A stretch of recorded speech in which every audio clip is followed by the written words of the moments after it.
Hello everyone, welcome to Clean Coder YouTube channel.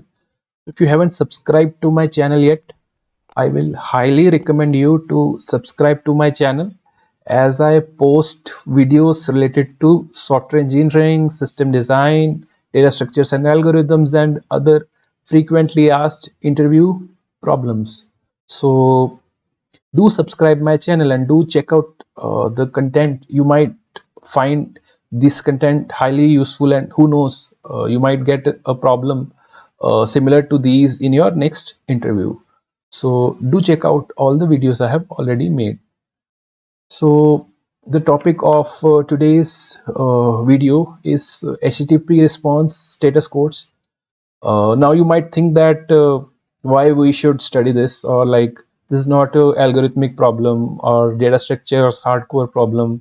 Why would anyone need to know these response status codes? But let me tell you, many times I've been asked or at least questioned around response status codes, because these are standards, and when you are making a contract with the other services or with the front end, you need to know these. So these are considered to be really important topics if you are a web developer, or you are a front end engineer or a back end engineer or even a normal software engineer. So you should know these HTTP response status codes, at least the important ones.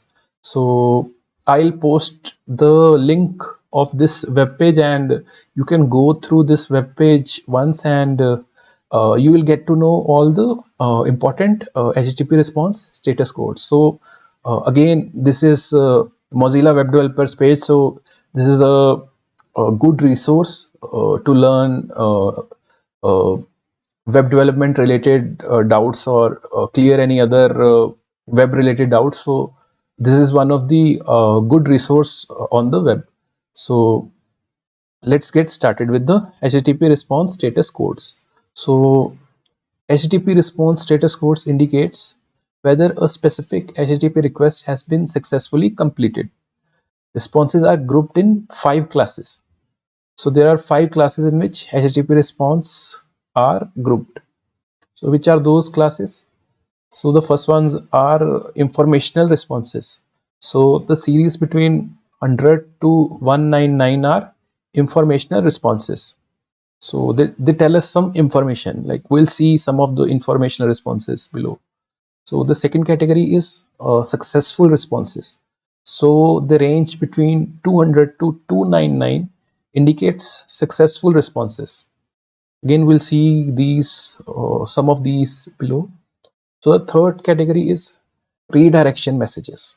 So the series between 300 to 399 indicates redirection messages. So the next category is client error responses. So the series between 400 to 499 indicates client error responses. So these are the client side issues, or anything except the server side. So these are the client side issues. So the series between 500 to 599 indicates server side responses, server error responses. So 500 to 599 indicates there is a problem on the server, and 400 to 499 indicates there is a problem in the front end or the client. So the below status codes are defined by section 10 of RFC 2616. So this is an RFC standard. We need to follow these RFC standards when we are designing a API contract. So these are pretty standard response status codes. So you can find the updated specification in this link. Sure. So let's go through the informational responses, which is the first category, and the series is between 100 to 199. So if you get a status code of 100, it means continue. This interim response indicates that the client should continue the request or ignore the response if the request is already finished. So if you get a response 101, it indicates that there is switching protocols involved. So this code is sent in response to an upgrade request header from the client, and indicates the protocol the server is switching to. Cool. So the HTTP status code 102 indicates processing. This code indicates that the server has received and is processing the request, but no response is available yet. So 102 indicates processing. 103 indicates early hints. This status code is primarily intended to be used with the link header, letting the user agent start preloading resources while the server prepares a response. So these are the important informational responses that you should know. Now let's move to the second category, which is successful responses. So we are already familiar with 200 OK, like we have seen this response a lot. So what does this mean? Let's go in depth. The request succeeded. The result meaning of success depends on the HTTP method. So for GET, the resource has been fetched and transmitted in the message body. Head, if it's a head request, the representation headers are included in the response without any message body. So if it's a put or a post, the resource describing the result of the action is transmitted in the message body. So if it's a trace, the message body contains the request message as received by the server. So let's move to the next type of successful response, which is 201 created. So what does 201 created indicates? The request succeeded and a new response was created as a result. This is typically the response sent after post request, or some put request can also send this HTTP status code. So this is 201 created.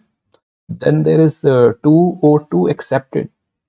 So this indicates the request has been received but not yet acted upon. It is non-committal since there is no way in which HTTP to later send an asynchronous response indicating the outcome of the request. It is intended for cases where another process or server handles the request, or for batch processing. Okay. Then there is 203 non-authoritative information. So this response code means the returned metadata is not exactly the same as is available from the origin server, but is collected from a local or a third-party copy. This is mostly used for mirrors or backups of another resource. Except for that specific case, the 200 OK response is preferred for this status. Then there is 204 no content. There is no content to send for this request, but the headers may be useful. The user agent may update its cached headers for this resource with the new ones. Then there is 205 reset content. So this tells the user agent to reset the document which sent this request. Then there is 206 partial content. So this response code is used when the range header is sent from the client to request only part of a resource. Then there are 207 multi-status, 208 already reported, and 226 I am used. Like these are not much used, but like you can go through their description once. Now let's move to the next category, which is redirection messages. So what does the status code of 300 multiple choice indicates? Let's see. So the request has more than one possible response. The user agent or user should choose one of them. There is no standardized way of choosing one of the response, but HTML links to the possibilities are recommended, so the user can pick. Okay. Then let's check the 301 moved permanently. So this indicates the user of the requested resource has been changed permanently. The new URL is given in the response. What does 302 found indicates? So this response code means that URI of requested resource has been changed temporarily. Okay. Further changes in the URI might be made in the future. Therefore, this same URI should be used by the client in future requests. Next, let's check 303 see other. So the server sent this response to direct the client to get the requested resource at another URI with a get request. Then there is 304 not modified. This is used for caching purpose. It tells the client that the response has not been modified, so the client can continue to use the same cached version of the response. Cool. Then there are some others also, like you can go through their description once, and let me jump to the client error responses directly, because these are more important one and are commonly seen. So 400 bad requests, like we see this HTTP status code alert. So let's see, what does this mean? So this means the server could not understand the request due to invalid syntax. So there is some syntax problem and server was not able to understand the request. Then there is 401 unauthorized. Although the HTTP standard specifies unauthorized, semantically this response means unauthenticated. That is, the client must authenticate itself to get the requested response. Cool. So 402, what does this mean? It means payment required. This response code is reserved for future use. Initial aim for creating this code was using it for digital payment systems, or this status code is used very rarely and no standard convention exists. Then 403 we have seen a lot, like it means forbidden. The client does not have access rights to this content, that is, it's unauthorized, so the server is refusing to give the requested resource. Unlike 401 unauthorized, the client's identity is known to the server. Okay. Then there is 404 not found. What does this mean? This means the server can not find the requested resource in the browser. This means the URL is not recognized. In an API, this can also mean the endpoint is valid but the resource itself does not exist. Servers may also send this response instead of 403 forbidden to hide the existence of a resource from unauthorized client. So this response code is probably the most well known due to its frequent occurrence on the web. There is 405 method not allowed. This request method is known by the server but is not supported by the target resource. For example, an API may not allow calling delete to remove a resource. Cool. So 406 means not acceptable. So this response is sent when the web server, after performing server-driven content negotiation, doesn't find any content that conforms to the criteria given by the user agent. Then there is 407. It means proxy authentication required. So this is similar to 401, unauthorized only, but authentication is needed to be done by a proxy. There is 408, request timeout. So this response is sent on an idle connection by some servers, even without any previous request by the client. So it means that the server would like to shut down this unused connection. The response is used much more since some browsers like Chrome, Firefox, Internet Explorer use HTTP pre-connection mechanism to speed up surfing. Also note that some server merely shut down the connection without sending this message. Okay, then there is 409 conflict. What does this mean? This means this response is sent and a request conflicts with the current state of the server. Okay, then there are some other ones also. Let me go through them quickly. So 410 means gone. 411 means length required. Server rejects the request because the content length header field is not defined and server requires it. 412 indicates precondition failed. Client has indicated precondition in its header which the server does not meet. 413 indicates payload too large. The request entity is larger than the limits defined by server. Server might close the connection or return a retry after header field. 414 URI too long. 415 unsupported media type. 416 range not satisfied. Range not satisfiable. 417 means expectation failed. The server, this response code means that expectation indicated by the expect request header field cannot be met by the server.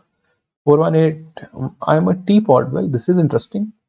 The server refuses the attempt to brew coffee with the teapot. This one is really interesting. 418. So there are other also HTTP status code which are not that much used. I'll say 429 means too many requests. Like this is important. User has sent too many requests in a given amount of time. Okay, rate limiting related. This is important term. We'll make a separate video related to rate limiting. No problem. So request header fields too large. and 431,451 unavailable for legal reasons. Oh my god, legal reasons. The user agent requested a resource that cannot be legally provided, such as a web page censored by a government. Okay, like some pages are not legal to watch by the country government. So this HTTP status code might be used in that scenario. So let's move to the next category now, which are server error side responses. So these are server error responses. Let's go through them one by one and let's increase the speed now. So 500 means internal server error. The server has encountered a situation and it does not know how to handle. Okay. 501 means not implemented. The request method is not supported by the server and cannot be handled. The only methods that servers are required to support and therefore that must not return this code are get and head. Okay. 502 means bad gateway. SAR response means that server, while working as a gateway to get a response needed to handle the request, got an invalid response. And similarly, 503 means service is unavailable. Server is not ready to handle the request. Common cause are a server that is down for maintenance or that is overloaded. Note that together with this response, a user-friendly page explaining the problem should be sent. Okay, this response should be used for temporary conditions, and the retry after HTTP header should be, if possible, contain the estimated time before the recovery of the service. The webmaster must also take care about the caching related headers that are sent along with this response, as these temporary condition responses should usually not be cached. Okay, then 504 is gateway timeout. This error response is given when server is acting as a gateway and cannot get a response in time. And there is 5 not 5 HTTP version not supported. So HTTP version used in the request is not supported by the server. Okay, then there is 506 also variant also negotiates. 507 insufficient storage. 508 loop detected. So the server has detected an infinite loop while processing the request. Okay, 510 is not extended. 511 is network authentication required. So these were all the important HTTP status codes which you should know, but you should try to remember the most important ones. Like remembering all I know is not possible, but you should try to remember the most important ones. So that's all I wanted to talk about in this video. Thanks a lot for watching this tutorial. Hey guys, do check out this Instagram channel, Clean Coder Community, for all the jokes and memes related to software engineering. Thanks a lot.